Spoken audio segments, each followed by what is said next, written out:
நடிகை விஜயலட்சுமி அளித்த பாலியல் புகாரில் சீமானிடம் விசாரணை நடத்த உச்சநீதிமன்றம் தடை விதித்துள்ளது. பதில் மனு தாக்கல் செய்யவும் நீதிபதிகள் உத்தரவிட்டுள்ளனர். நாம் தமிழர் கட்சி ஒருங்கிணைப்பாளர் சீமான் மீது நடிகை விஜயலட்சுமி பாலியல் புகார் தெரிவித்திருந்தார்.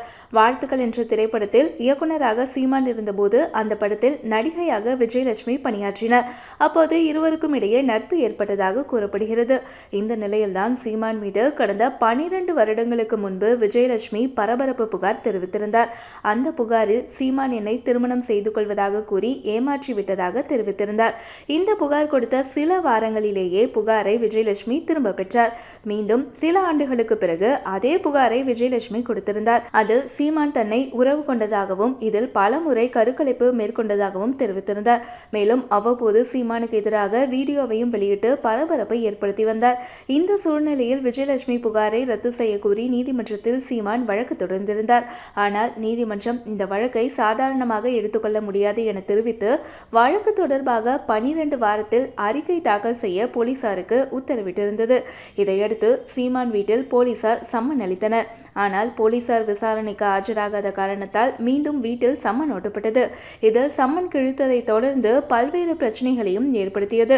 இந்த நிலையில் வலசரவாக்கம் போலீஸ் விசாரணைக்கு சீமான் ஆஜராகியிருந்தார். இதனிடையே இந்த வழக்கு விசாரணைக்கு தடை விதிக்க கோரி உச்சநீதிமன்றத்தில் சீமான் மனு தாக்கல் செய்திருந்தார். இந்த நிலையில் இன்று வழக்கு விசாரணையின் போது சீமான் தரப்பில் 12 வருடத்திற்கு முன்பான வழக்கு எனவும் 3 முறை நடிகை புகார் கொடுத்து திரும்ப பெற்றுக் கொண்டதாகவும் கூறப்பட்டது. தற்போது புதிய அரசு பொறுப்பேற்றதும் மீண்டும் வழக்கு விசாரிக்கப்படுவதாக வாதிடப்பட்டது. எனவே இந்த வழக்கு விசாரணைக்கு தடை விதிக்க வேண்டும் எனவும் கேட்டுக் கொள்ளப்பட்டது. இதனை ஏற்ற நீதிபதி போலீசார் விசாரணைக்கு தடை விதித்து உத்தரவிட்டனர். மேலும் 2 தரப்புக்கும் இடையே சமரசம் பேச உச்சநீதிமன்றம் அறிவுரை வழங்கியது. மேலும் எதிர்த்தரப்பு பதில் மனு தாக்கல் செய்ய உத்தரவிட்டு வழக்கு விசாரணை ஒத்திவைக்கப்பட்டது. ஆனால் நடிகையுடன் சமரசம் பேச வாய்ப்பில்லை, அதற்கான தேவையும் இல்லை, இது ஆதாரம் இல்லாத அவதூறு வழக்கு என நடிகர் சீமான் பத்திரிகையாளர்கள் சந்திப்பில் பேசியிருப்பது மீண்டும் பரபரப்பை ஏற்படுத்தியிருக்கிறது.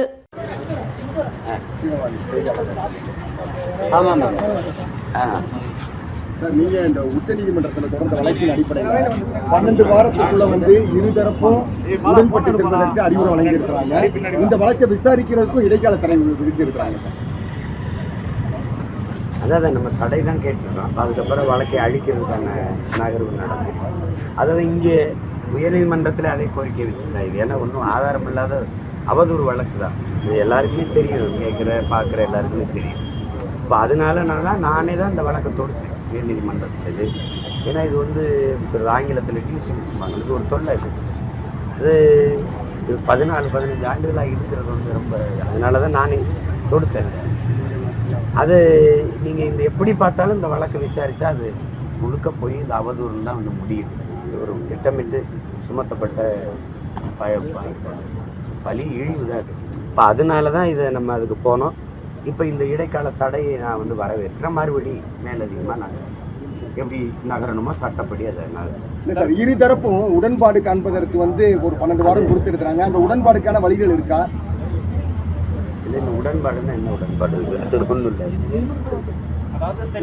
அடிப்படையில் இதை 2 பேரும் தீர்த்துக்கலாம் அப்படின்னு நீதிபதிகள் கோட் பண்றாங்க. அதை வாய்ப்பு இருக்கான அதுக்கு வாய்ப்பு தேவையும் இல்லை.